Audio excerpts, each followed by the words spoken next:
Hello, doctors, and a very good morning. I hope you all are doing well.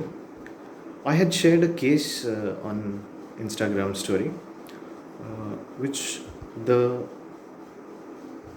pointer to a remedy was the characteristic modality.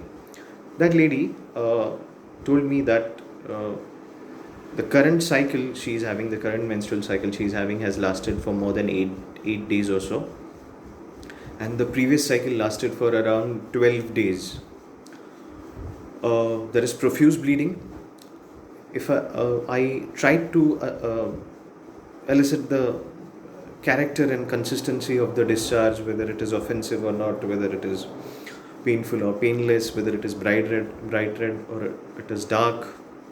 Like in English, obviously, uh, bright red and dark, it's easy to say. But if you say that in your mother tongue, we don't know the words for that, and we don't know the words in patient's mother tongue also, whichever is the mother tongue of the patient. So that is one of the difficulties in private practice. So the previous cycle lasted for around 12 days.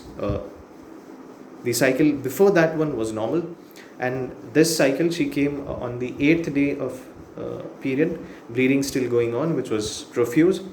And a characteristic modality, she told me, when I lift the child in my arms, the menstrual flow begins again. So what happens now?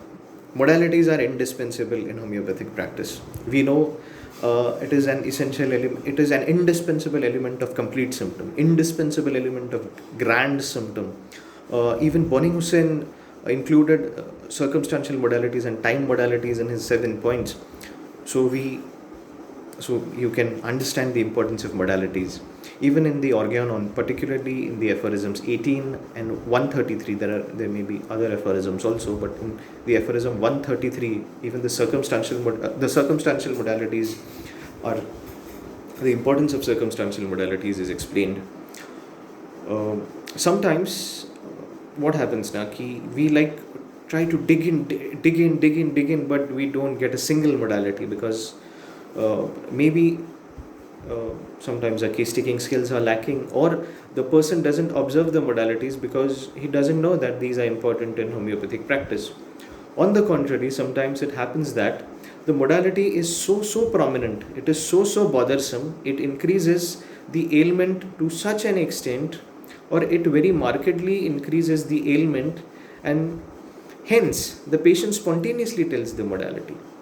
Sometimes you dig it, you can't find the modality. Sometimes the patient tells the modality very spontaneously, even before we ask it, or he or she tells the modality easily if we probe a little bit, even if a little bit probing is done.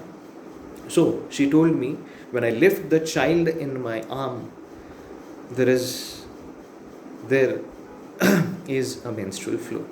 So this modality was a pointer. I immediately opened the Fartak's repertory in my laptop.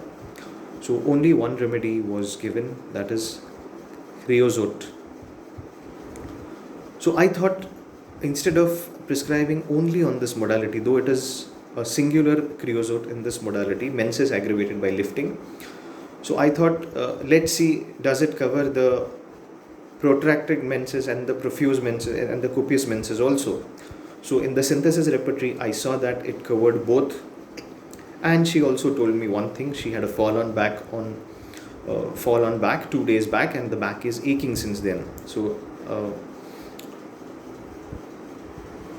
Kreosote is also listed as one of the remedies for injury. So I thought Kreosote is most likely the symbolium, so I should give her Kreosote.